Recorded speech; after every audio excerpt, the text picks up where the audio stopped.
The heavy, gold-plated door of the presidential suite slammed shut, echoing the turbulence in Femi's heart. Femi, a business magnate whose audacity in the tech world was legendary, was a man who commanded billions and the absolute loyalty of his staff. Yet, the one thing he couldn't control, the one thing that gnawed at his composure, was the loyalty of his stunning, much younger wife, Ngozi. His history, marked by ruthless corporate battles and cold betrayals, had left him with a deep-seated paranoia. Was Ngozi's vibrant affection for him or for the Naira notes his name guaranteed? Femi's sprawling estate in the high-stakes city of Lagos, Nigeria, felt like a gilded cage, and he desperately needed to know if the woman sharing it with him was his partner or his captor. Late one fateful night in the year 2021, Femi decided to execute a plan so extreme, so emotionally brutal, it would expose the bare truth. But first, he needed allies. Femi stood by the panoramic window of his office, the neon glow of the Lagos skyline reflecting his agitation. He had summoned the two men he trusted most, Jide, his resourceful long-term driver, and Dr. Shaui, his trusted family physician. The heavy oak door opened, and Jide, a man in his early 30s with eyes that missed nothing, entered, followed by the quiet, serious-faced Dr. Shaui. Jide had been with Femi since his startup days, a loyal shadow. Dr. Shaui, a specialist respected across the continent, was a newer connection, but one Femi relied on implicitly for his health. "Good evening, sir," Jide greeted, his voice respectful as he kept his posture deferential. "Femi," Dr. Shaui nodded, his expression one of polite confusion at the late hour. Femi gestured for them to sit, his gaze intense. "Thank you both for coming. I know it's late, but what I am about to tell you must, and I mean must, remain a secret. Especially from Ngozi." The two men exchanged a look, immediately sensing the grave nature of the request. Femi cleared his throat, his voice low and strained. "I require your help with a deception, an absolute pretense. I am going to fabricate a catastrophic accident. I need Ngozi to believe I am completely and permanently paralyzed." Jide's brow furrowed slightly, but Dr. Shaui leaned forward, concern etched on his face. "Femi, what is the ultimate goal of this risk?" the doctor asked, his voice sharp with professional worry. "I must ascertain if Ngozi's love is real or merely transactional," Femi confessed, the words tasting like ash. "I cannot live with this doubt. The only way to know is to see her reaction when the wealth and power are seemingly stripped away. If she remains by my side through this trial, I will know her commitment is genuine." Jide shifted uncomfortably, running a hand over his clean-shaven head. "Sir, this is a dangerous game. What if this elaborate ruse goes wrong? And for how long will you maintain this charade?" "I have accounted for all contingencies, Jide," Femi countered, his resolve firm. "It will appear real, but it will be safe. That is where you both come in. Jide, you will orchestrate the accident. You will be the driver when it occurs. Dr. Shaui, I need you to confirm the diagnosis, to be the medical authority who tells her I am paralyzed." Dr. Shaui's frown deepened. Faking a medical condition of this severity, Femi, is fraught with complications. Are you truly prepared for the emotional and psychological fallout? Femi met his gaze, unflinching. "I have never been more certain of anything. I need the truth, whatever the cost." Jide sighed, seeing the futility of argument. "Very well, sir. Tell us how to proceed." The plan was launched the following evening. Femi was seated in the plush rear of his armored black sedan as Jide navigated the rarely used, winding roads outside the bustling capital city of Abuja. This isolated stretch was the perfect setting for their staged catastrophe. Femi's heart hammered against his ribs. His phone vibrated, a message from Ngozi, asking when he would be back. Delayed, he tapped back, a wave of profound guilt washing over him. He truly loved her, but his need for certainty was an addiction. Jide caught his eye in the rearview mirror. "We're approaching the spot, sir. Are we doing this?" "Execute the plan precisely, Jide," Femi instructed, his voice steely. Jide nodded, tightening his grip on the wheel. As they rounded a sharp, unlit corner, Jide suddenly cranked the steering wheel hard, sending the large vehicle skidding violently off the tarmac and into a shallow embankment. The impact was calculated, convincing, yet survivable. Femi, braced and anticipating, was jolted against the seatbelt, letting out a convincing cry of pain. "Call Dr. Shahi now," he commanded, selling the performance. Within minutes, the screech of tires announced Dr. Shahi's arrival in an unmarked ambulance. The scene was treated as a genuine emergency. Paramedics rushed to the vehicle, carefully lifting Femi onto a stretcher, his body limp and his movements unresponsive. Jide stood nearby, his face a perfect mask of shock and distress. Dr. Shahi approached, taking charge of the scene. "Handle his spine with extreme care," he ordered, lending authenticity to the crisis. "We suspect catastrophic spinal cord damage." Femi kept his eyes tightly shut, his breathing shallow. The performance had to be flawless to succeed. As they loaded him into the ambulance, Dr. Shahi climbed in beside him, giving Jide a final, sober nod. Inside, the doctor leaned close and whispered, "The performance starts now, Femi. From this moment, you are paralyzed. Do not forget." Femi offered a slow, deliberate blink of assent. He was now committed to living a daily, agonizing lie, the price of his own heart's test. Hours later, after Dr. Shahi and Femi had settled into a private ward at the hospital, Ngozi, alerted by Jide's panicked call, burst into the facility. Her face was bloodless, her eyes wide with terror. Jide stood slumped in the hallway, his arm in a superficial sling, looking defeated. "What in God's name happened?" she demanded, her voice strained with raw panic. "There was a terrible accident, madam," Jide whispered, looking at the floor. "The doctors, they are not sure if he will ever regain movement."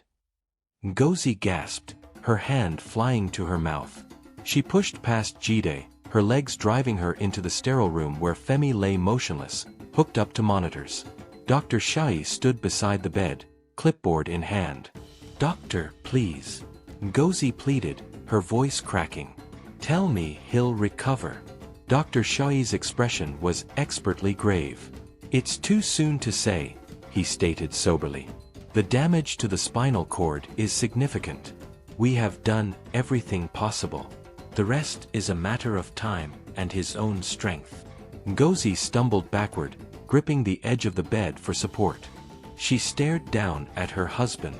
"Femi," she whispered, tears flooding her eyes. "Can you hear me, my love?" Femi opened his eyes slowly, feigning a painful effort. He had to embody helplessness. He attempted to speak, his voice a frail, raspy whisper. Ngozi leaned in, clutching his hand fiercely. "I'm here, Femi. I'm right here. I can't feel my legs," Femi whispered, deliberately letting his voice break, adding a layer of heartbreaking authenticity. Ngozi's face dissolved into tears. "Oh my God, Femi."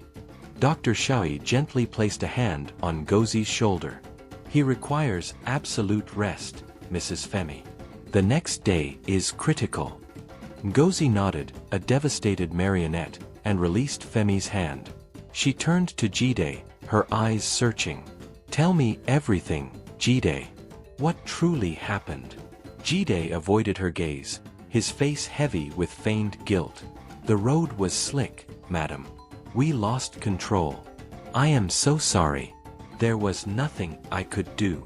She fixed him with a long, unreadable stare, then turned back to Femi, her face hardening into a mask of fierce devotion.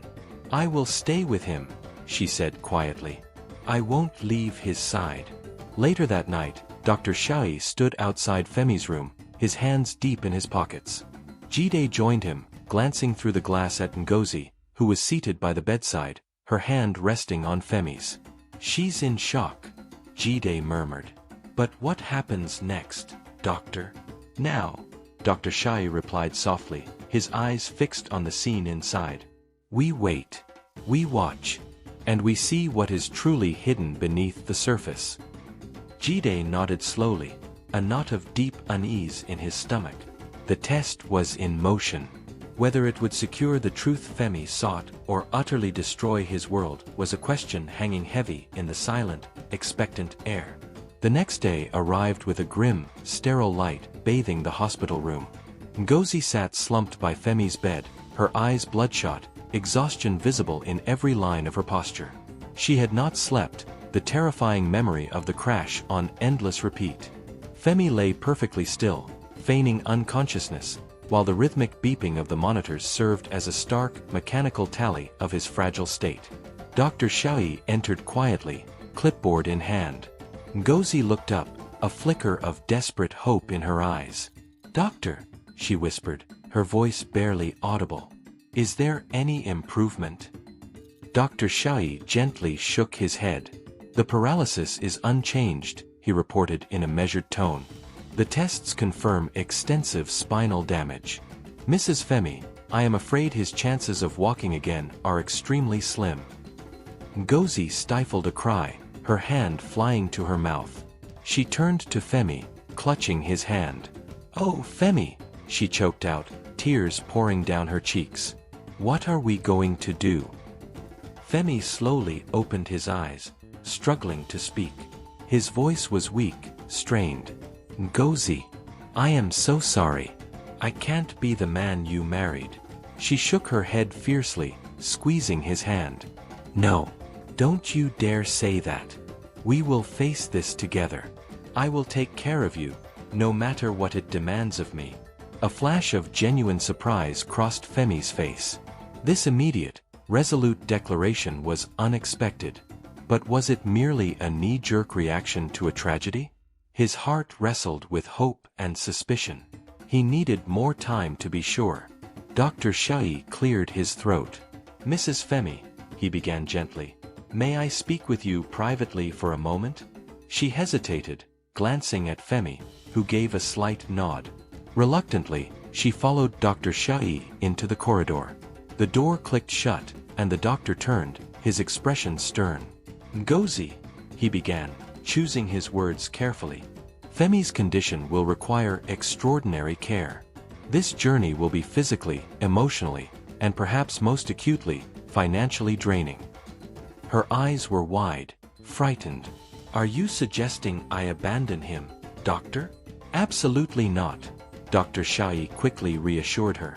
"But you must understand the implications. His business, his entire life structure, will change. He will need continuous, dedicated support. Are you prepared for the totality of that commitment?" Ngozi drew a shuddering breath. "I love him," she stated, her voice shaking but firm. "I took my vows, for better or worse. This is merely the crucible of those promises." Dr. Xiaoyi paused, a flicker of surprise momentarily crossing his face. Had she figured it out? He quickly scanned her for any hint of doubt. Finding none, he nodded slowly. "Yes," he echoed softly. "A test. A profoundly challenging one." After the discussion, Ngozi returned to Femi's bedside, forcing a brave smile. "The doctor says you need to rest, my love," she said softly. "But I will be here. Every single step of the way." Femi watched her, his mind in turmoil. Was this a performance, or a genuine show of fortitude? It was far too early to tell. He had anticipated initial sympathy, but the true test would unfold in the days and months ahead. He closed his eyes, feigning deep exhaustion as Ngozi settled into the chair beside him. Slowly, the days bled into weeks, each one a relentless cycle of medical care and strained silence. Ngozi devoted herself to Femi's needs, bathing him, feeding him, managing his care. Her demeanor remained outwardly cheerful, but tiny fractures were beginning to appear. Moments where her smile became brittle, where a flash of weary frustration crossed her eyes. Jide, now relegated to fetching supplies and delivering meals, was the first to notice. One afternoon, as he brought in Femi's lunch, he witnessed Ngozi struggling to maneuver Femi into a sitting position. Her jaw was tightly clenched with irritation. Jide softly cleared his throat, and Ngozi instantly masked her fatigue with a stiff, unnatural smile. "Thank you, Jide," she said, her voice tight. "You can leave it here." Jide did so, glancing at Femi, who remained silent, his eyes fixed on Ngozi's every move. After Jide left, Ngozi let out a long, heavy sigh, collapsing into the chair. "This is an ordeal," she muttered, almost to herself. "I never conceived it would be this much work." Femi remained quiet, his heart contracting. It was the first undeniable crack, the first sign of the unbearable weight pressing down on her. He longed to end the torture, to comfort her, but he held back. This was the exact moment he had waited for. Later that evening, Ngozi sat by the window, staring out at the inky darkness. Femi watched her, sensing the suffocating tension. Finally, she broke the silence, her voice laced with bitterness. "I don't know how we are going to survive this," she said, her back to him. "Your businesses, our life. It feels like everything is crumbling." "We will find a solution, Ngozi," Femi replied, his voice calm. "Together. We are not defeated." She turned, her eyes glistening with unshed tears. "Together," she echoed sharply. "You are paralyzed, Femi. You cannot contribute anything." Her words hit him with a physical force, sharper than any fictitious pain. Yet he maintained his neutral expression. "I can still think," he said softly. "We can still strategize. Our spirit is unbroken." She let out a short, harsh laugh, turning away again.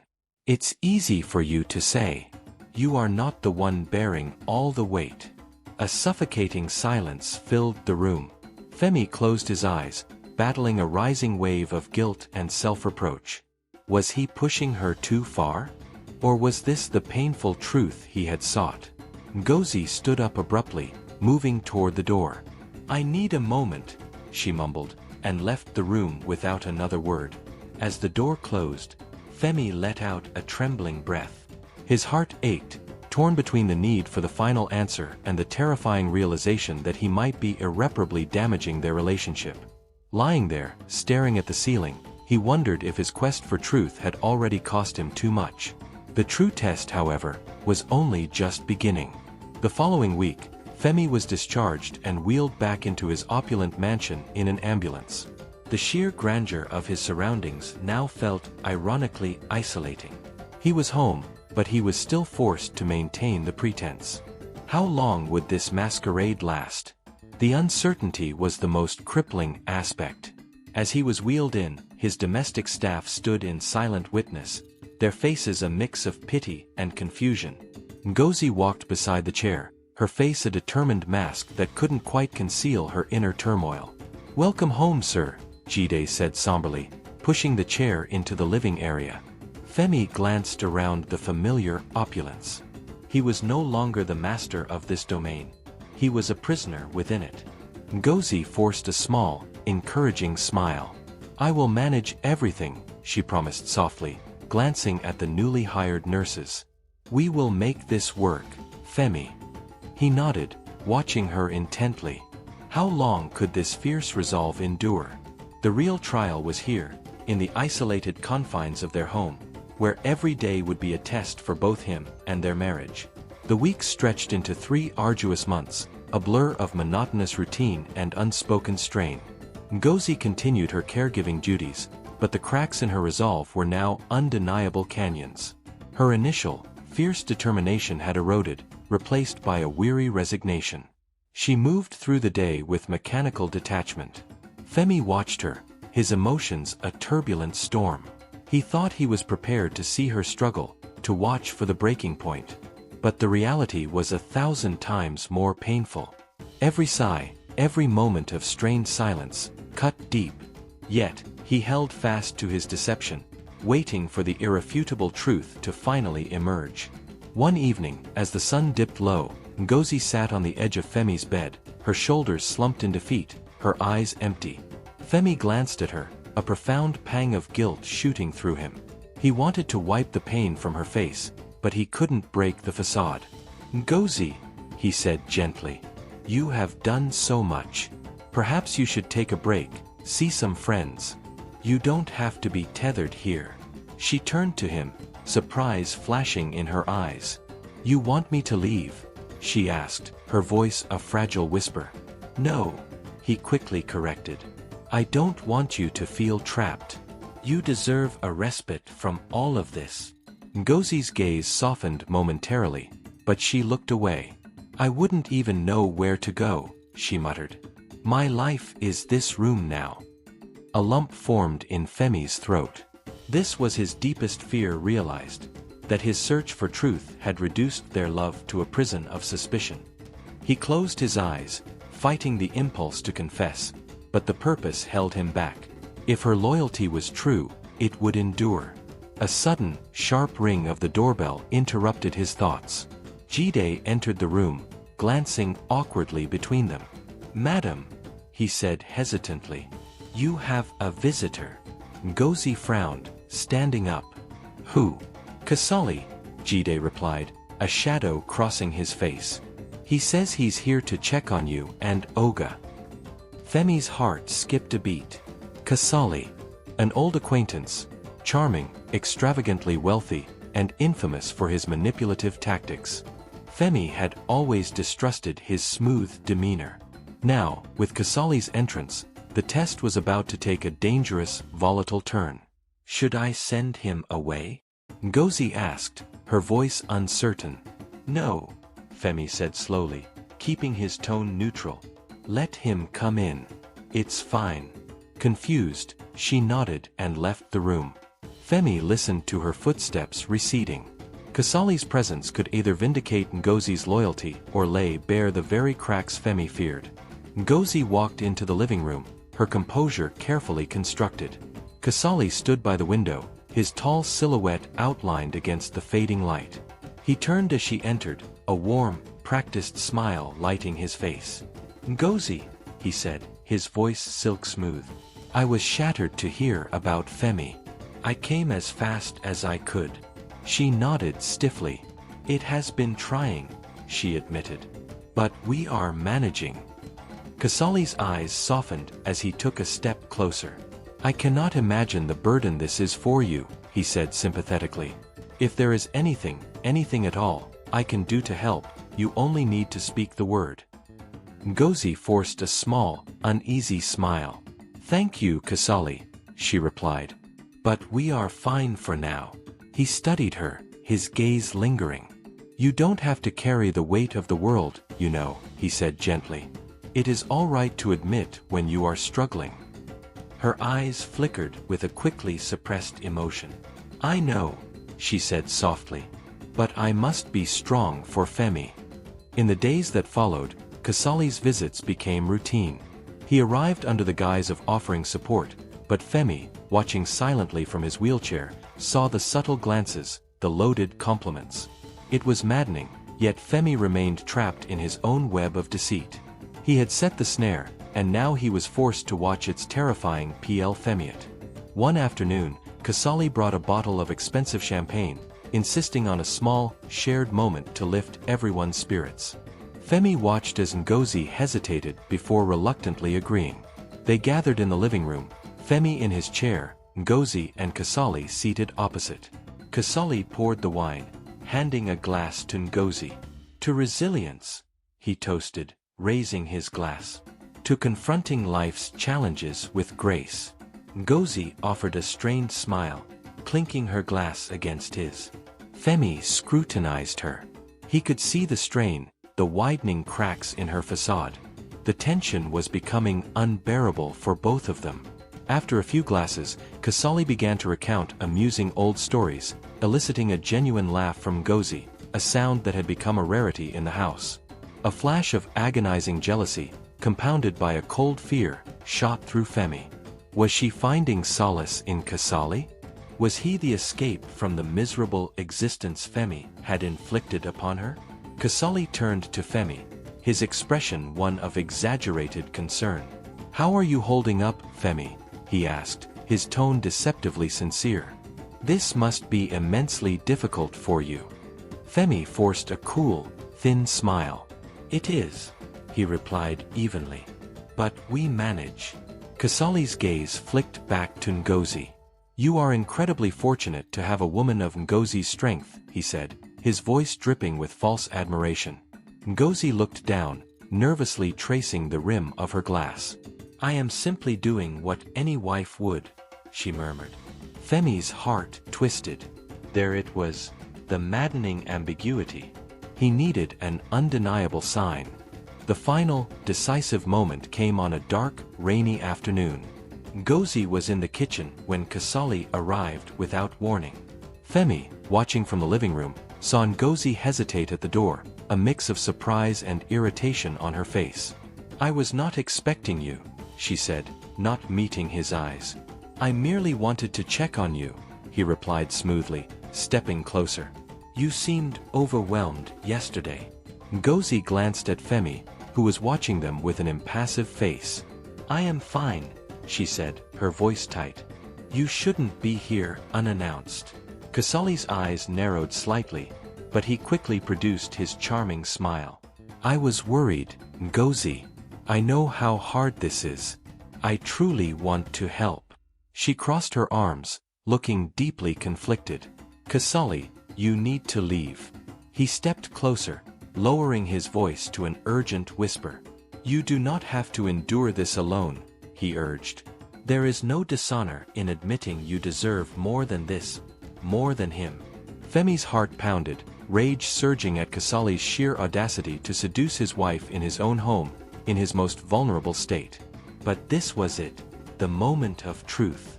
Would Ngozi falter? Ngozi's face hardened. She pointed a rigid hand toward the door. "Get out," she commanded, her voice trembling with a potent mix of anger and resolve. "I love my husband. I will not listen to another word." Kasali's expression contorted with a mixture of shock and then fury. Without a word, he turned and stormed out, the front door slamming behind him with a resonant finality. Ngozi stood there, breathing heavily, her body shaking. A profound wave of relief washed over Femi. She had chosen him. Despite everything, she was his. Yet, the guilt immediately surged, a crushing tide. He had put her through an emotional hell, forcing her into a position where she had to prove her love in the cruelest, most manipulative way. He struggled to sit up, his voice catching in his throat. "Ngozi!" She turned, her face a mask of exhaustion and confusion. "What is it, Femi?" He stared at her, seeing the woman who had fought for him despite his overwhelming doubts. How could he possibly explain this elaborate, sick trap? "I needed to know," he finally managed, his voice breaking. "I needed to know if your love was for me, or for the money, the status." Ngozi's eyes widened, her mouth falling open in devastating disbelief. She took a step back, her hand instinctively going to her chest. "You needed to know," she repeated, her voice a fragile, shaky whisper. "You subjected me to all of this just to test me?" Femi's throat constricted. He had imagined this confrontation, but the words were now dry sand in his mouth. "Ngozi, please," he pleaded, his voice almost inaudible. "It was never intended to hurt you. It was about finding the truth." "The truth." Ngozi let out a bitter, wounding laugh. "The truth, Femi, is that you doubted me from the very start. Instead of trusting the woman you supposedly loved, you chose to trap me in this vile, sick game." Femi tried to reach for her, his hand shaking. "I was terrified," he confessed, his voice cracking with the weight of his confession. "I was terrified that you only loved me for what I could provide." Ngozi stared at him, tears shimmering in her eyes. "So you chose to fake paralysis?" she asked, her voice rising in a wave of pain. "To make me prove myself? How could you inflict this cruelty, Femi?" He swallowed hard, his eyes pleading. "I saw no other way. I had to see how you would react when everything was taken from you." She shook her head, the tears finally flowing freely. "You didn't take everything away," she choked out. "You made me live a lie. Every single day, I cared for you, worried for you, suffered with you, and all along, it was nothing more than a test to you." Femi's eyes blurred with his own tears. "I was wrong," he whispered, the realization crashing down on him. "I see it now. I see how deeply I have wounded you, wounded us. Ngozi turned away, her shoulders shaking with silent sobs. You don't grasp it, do you? She choked out.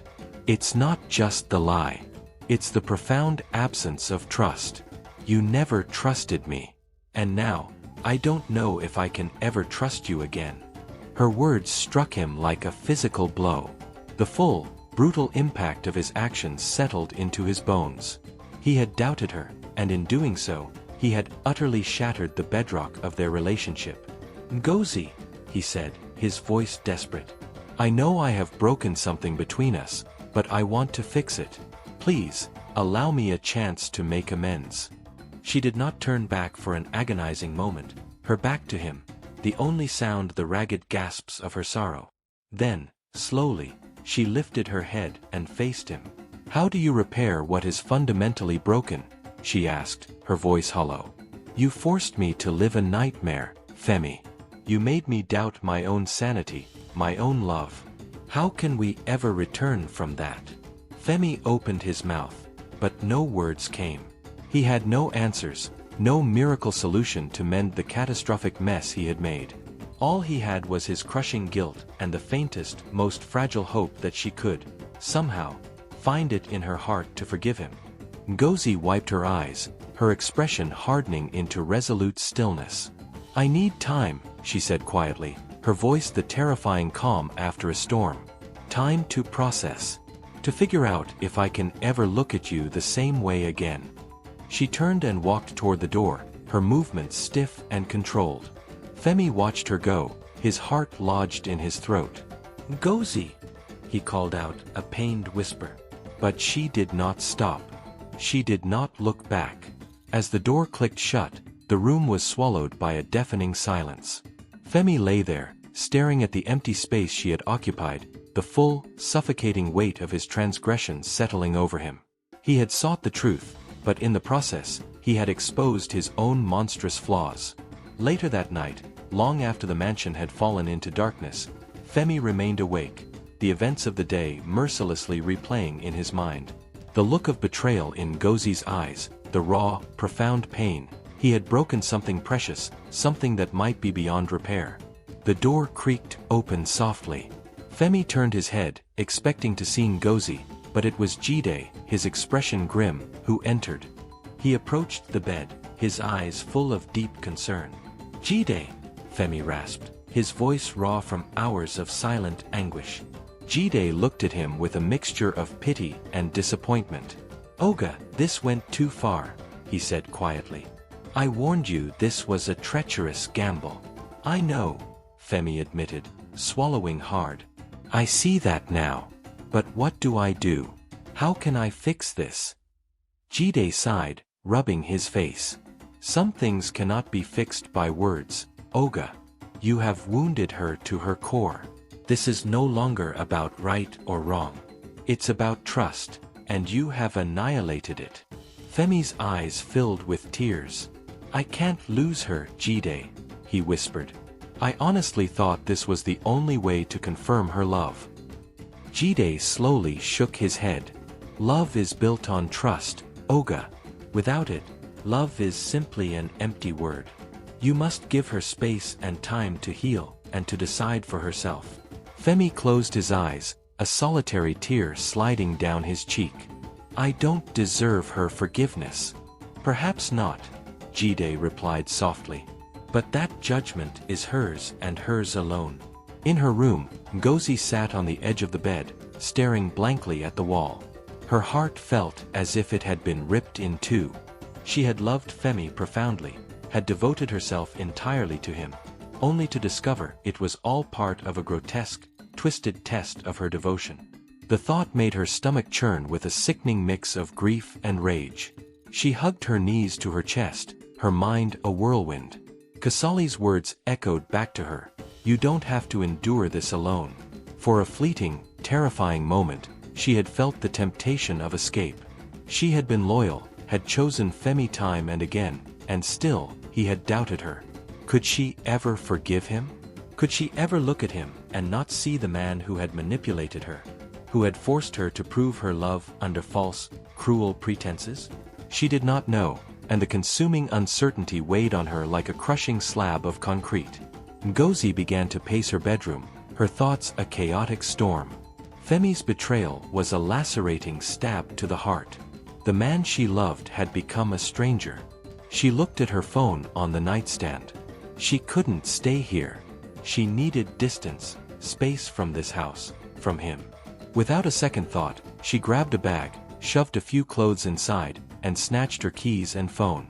She couldn't bear to look at him, perhaps ever again. Slipping out of the room, her heart hammered against her ribs. Jide was nowhere in sight, a welcome blessing. She moved quickly, silently, her breath catching as she reached the front door. Taking one last lingering look at the house where her life had been irrevocably shattered, she opened the door and stepped out into the night. Ngozi drove through the dark, empty streets of the city, the engine's low hum the only sound. Her hands gripped the steering wheel tightly, her mind replaying the agony of the revelation. The anger, the profound hurt, the betrayal, a tempest of emotion. How could he? She whispered to herself, tears blurring her vision. She needed to get away, to find clarity without the suffocating presence of Femi. She knew exactly where she was going, her parents' home in a quieter, distant community, a sanctuary where she could find comfort.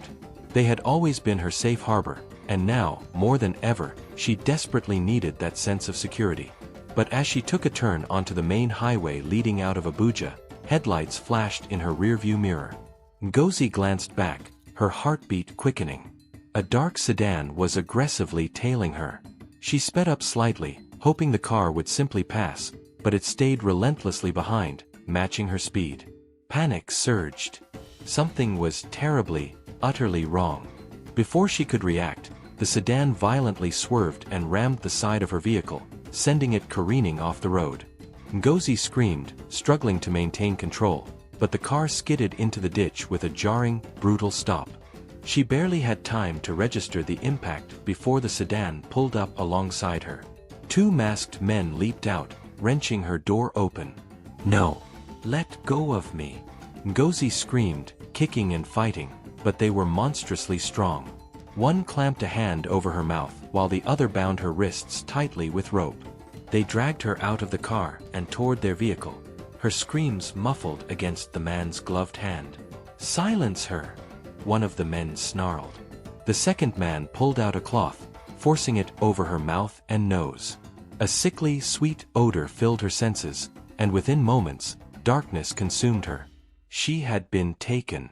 Back at the mansion, Femi was still in his room, the silence a crushing weight after Ngozi's departure. That was when his phone rang.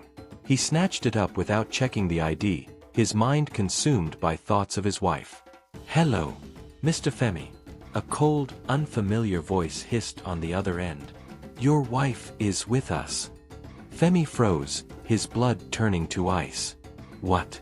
Who is this? What are you saying?" The voice on the other end gave a chilling, joyless chuckle. "You heard me. We have Ngozi.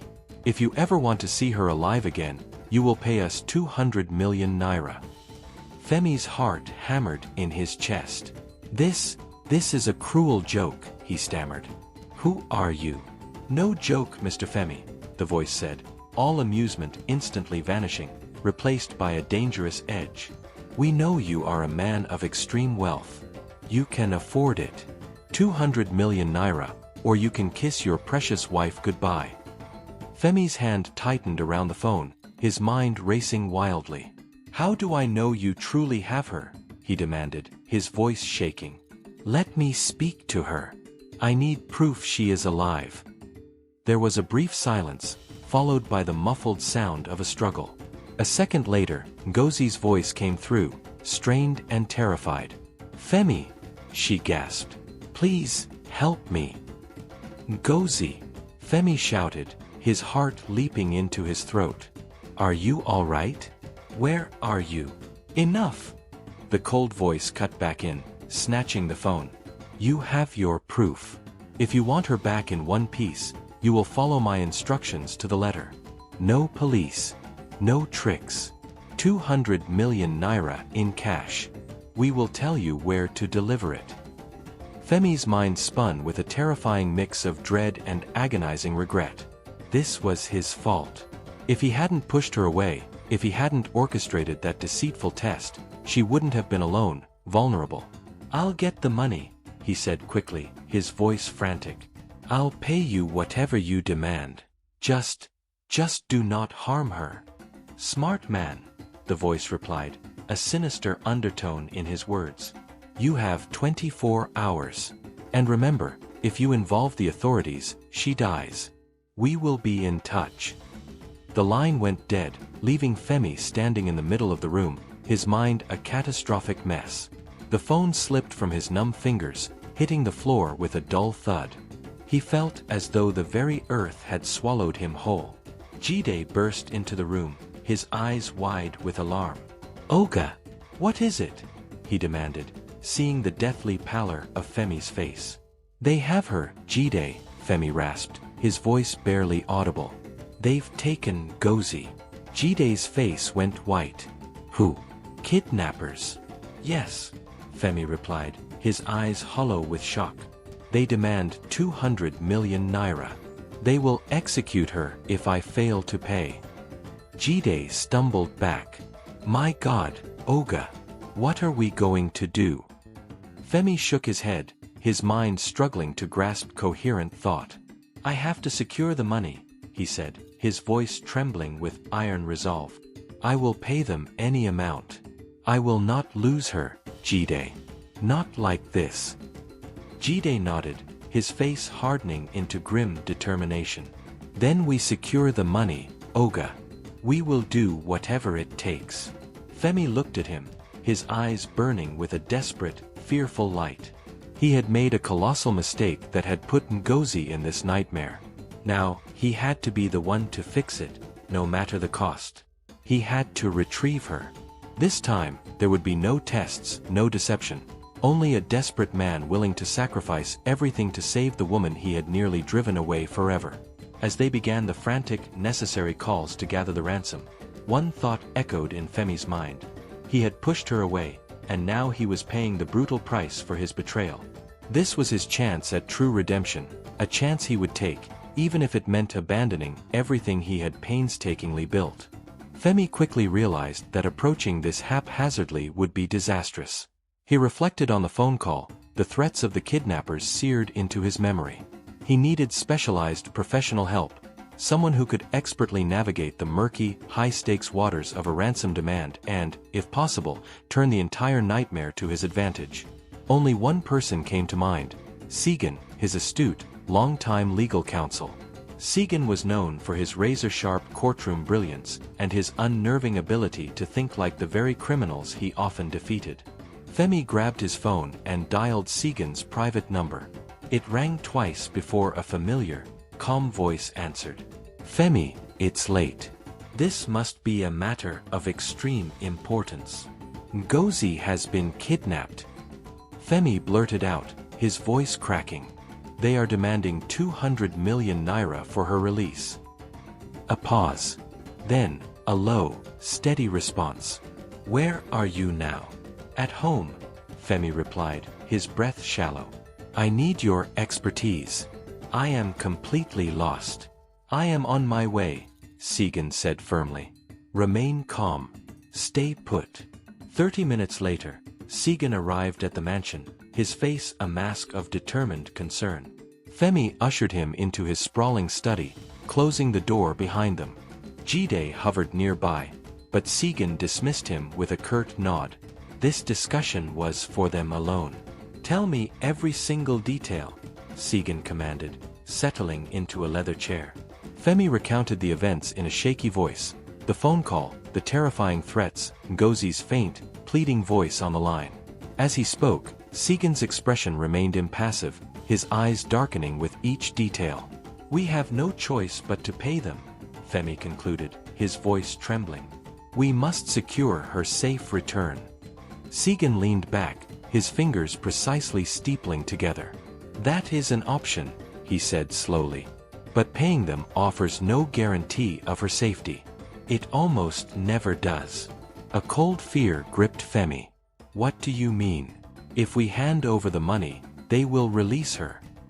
Perhaps, Segan replied, his tone chillingly even. Or perhaps they take the money and execute her anyway to eliminate the risk of being identified. Femi felt the ground crumble beneath him. No, he whispered, shaking his head. No, that cannot happen. I cannot lose her now. Segan leaned forward, his gaze piercing. We must strategize carefully. You are a man of profound resources, Femi. We can pay, but that might not be enough. We need leverage, an undeniable advantage. Femi's hands balled into tight fists. What kind of leverage? Segan's eyes gleamed with a dangerous, calculating light. We need to make them fear us more than they desire the money. You possess the connections and the resources. This is not about simply handing over cash, it is about sending an indelible message. Femi was silent, Segan's words swirling in his mind. The panic that had seized him was beginning to transform into a burning, seething rage. These criminals had dared to take Ngozi, his wife, the woman he had wronged so profoundly. She had proven her loyalty, and now she was suffering again, not just because of his doubts, but because of these opportunistic vermin. How do we make them suffer? Femi asked, his voice a low, terrifying growl. A slow, predatory smile spread across Segan's face. You need a specialist to handle this kind of filth. Someone who operates outside the bounds of law and morality. Someone who can retrieve your wife and ensure these men understand, in the most painful way possible, the colossal mistake they made in crossing you. Femi's heart hammered. Who are you proposing? Segan pulled out his phone and scrolled through his contacts, stopping at a name. He looked up at Femi. A hired professional. A mercenary, if you will. He is discreet, brutally efficient, and most importantly, ruthless. He doesn't just rescue, he permanently eliminates threats. Femi hesitated, the moral weight of what he was about to do heavy on his conscience. Then, he pictured Ngozi, bound, terrified, held captive by masked men. His hesitation vanished. Call him, Femi said coldly. I want my wife back, and I want those bastards to pay a price they will never forget. Segan nodded, dialing the number. He put the phone on speaker. It rang twice before a deep, gravelly voice answered. Who is this? The voice demanded. Segan, the lawyer, he replied calmly.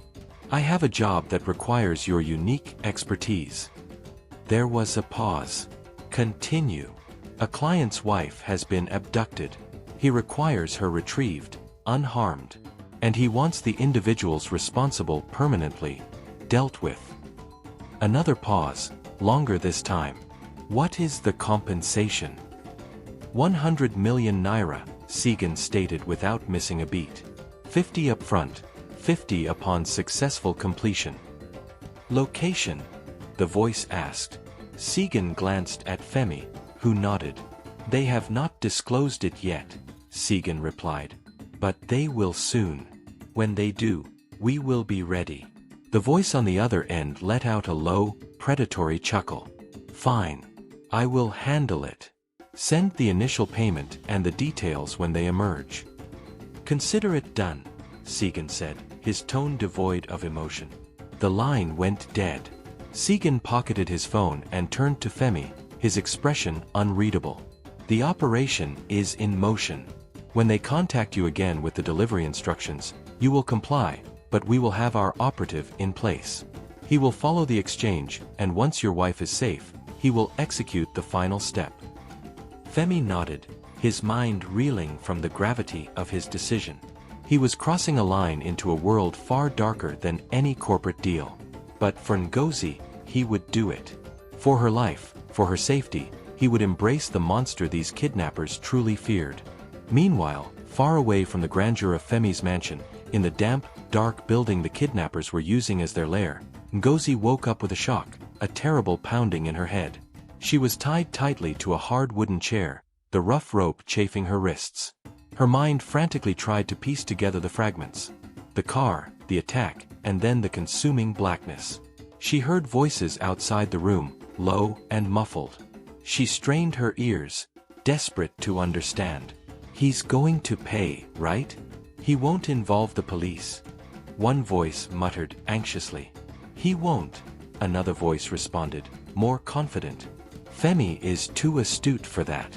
He knows the repercussions if he calls the cops." Ngozi's heart skipped a beat. The voices were unfamiliar, yet there was a tone, a peculiar way they spoke, that snagged at the edges of her memory. These men knew her husband well enough to anticipate his actions. But how? "Besides," the second voice continued, "we have the ultimate leverage. As long as we hold her, he'll obey our every command." Ngozi shifted in her chair, testing the brutal bonds. She had to escape, but the ropes were cutting deeply into her skin. "Quiet down," a third, deeper, more menacing voice barked. "We'll be moving her to the final location shortly. Keep your eyes open. No slip-ups."